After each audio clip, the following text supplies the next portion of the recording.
Honorable Speaker, as a Kenyan leader, I know that we leaders have a responsibility to Kenyans and no other person. I was deeply embarrassed, Honorable Speaker, that at a time when people are being deported from our neighboring country, and if you look at my passport, Honorable Speaker, I have the blue passport. It says East Africa Community. When I was a member of the Law Society of Kenya, Honorable Speaker, at the council, we used to do something called, push for something called cross-border practice. There are lawyers who are qualified from the University of Dar es Salaam, Tanzanians, who practice law in our Kenyan courts. There are students at the Kenya School of Law from Tanzania and from Uganda. I know lawyers who went to Kampala International University and Makerere, who qualified there, and they have come to the Kenya School of Law. They are practicing law in Kenya. So therefore, Honorable Speaker, for us to have a situation where people cannot be allowed to move freely in the community is something that we must call out. Honorable Speaker, I have had people trying to justify, saying, oh, these are activists. Activism in itself, Honorable Speaker, is not a crime. I know Tanzanian law, there's no law that says activism is a crime, Honorable Speaker. So for me, I was deeply embarrassed to see our Foreign Affairs Minister, who should be our foremost defender, adopt a very nonchalant, a very laid back, a very lazy attitude yesterday on Citizen, Honorable Speaker, that he has not even summoned the Tanzanian ambassador to ask him what was the reason why these brothers of ours were expelled. As we speak, there are Kenyans whose whereabouts are still unknown. Just show some concern for your countrymen. That is the job that you are given to do, Honorable Speaker. So I was a bit disappointed. We need to, as a community of nations in East Africa, we must, Honorable Speaker, call out dictatorial tendencies whenever they emerge, because we are all brothers. If you ask Senator Eddy at his border in Isebania, people trade and cross over freely. We are brothers and sisters, and we cannot allow a situation where we have Kenyans being deported. At least when I was deported from Angola, I took it in stride. By the way, nobody in government bothered, Honorable Speaker. But I was okay, because me, I can take care of myself. Plus, Angola is far away. We don't share any borders. I don't think I know any Kenyan who's married to an Angolan. It was okay. But Tanzania are our brothers and sisters. And we must, Honorable Speaker, stand up for every Kenyan. This is the reason why, Honorable Speaker, when people start conversations about patriotism, it is very difficult to love a country that does not care about you. That I know that if I am in a quandary somewhere outside Kenya, the Kenyan government, or at least the CS for Foreign Affairs, will not care what happens to Sifuna. Honorable Speaker, it breaks my heart. If I was stuck in southern Lebanon when the war began, would this government really come for me? That is the question I ask myself. We are on our own. Then when we complain, people say, oh, you don't love your country. Love, Honorable Speaker, is reciprocal. You love me, I love you. I thank you, Honorable Speaker.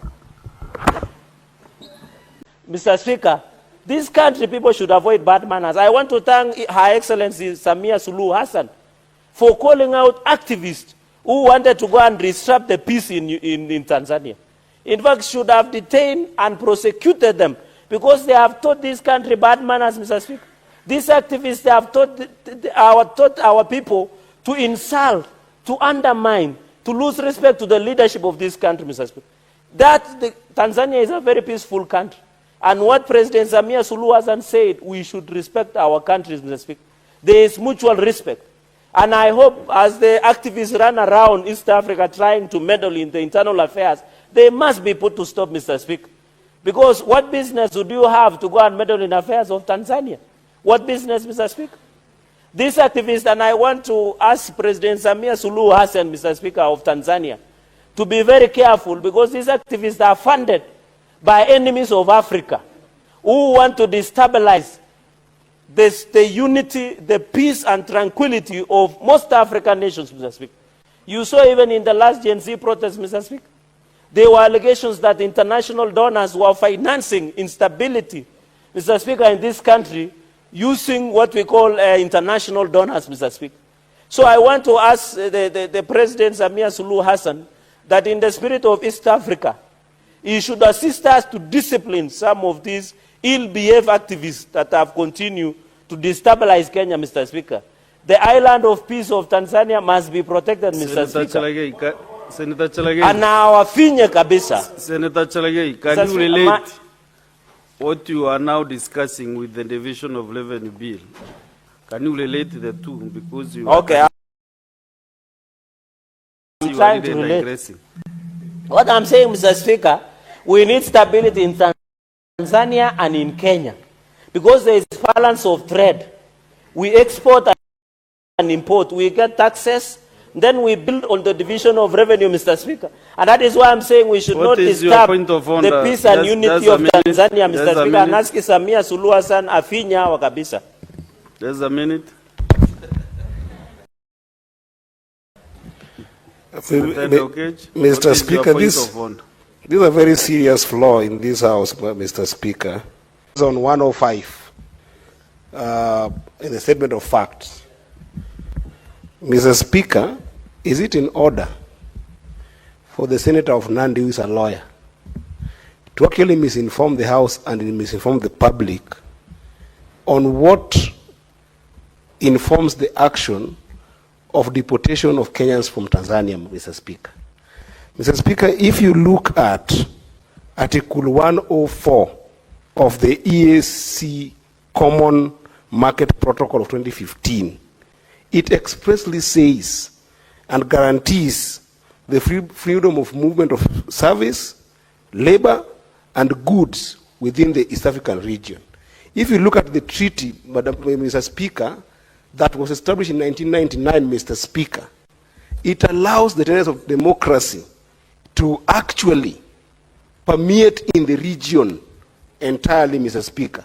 How can Senator Chiragei allow the existence of those treaties, Mr. Speaker? This is something that must be condemned and is not right and could actually lead to reciprocation by Kenyans for other members, Mr. Speaker. So is it factual that that's the tenets of a democracy, Mr. Speaker, that dictatorship in Tanzania is exclusive to our dictatorship in the country? Senator Chiragei has heard you. Let him respond. The Senator Eddie should withdraw and apologize. There is no dictatorship in Tanzania because they do elections regularly. Correct. So it is very wrong. Mr. Speaker, I wanted to answer point of order and after. 1 minute? Yes. So he must withdraw and apologize because Samia Suluhu Hassan, president, she has been elected to be in that office alongside the late Magufuli. Number two, under the EAC treaty, it talks about goods and services. Martha Karua and other busybody activists are not defined as goods and services. Unless I got it, the treaty of 1999. Goods, services and labor. And which labor was a busybody activist? The Martha Karua and Boniface were taking to Tanzania, Mr. Speaker. And NGO money and cloud chasing in TikTok and Facebook, Mr. Speaker. Mr. Speaker, with those many remarks, I submit and I pray that we go to mediation, Mr. Speaker. Mr. Speaker, I shall not be intimidated. These are people who are financed by NGOs, Mr. Speaker. I will not be moved. If they have eaten NGOs money from Soros, Mr. Speaker, I should ensure. Senator Chiragei, you have finished. Resume your seat.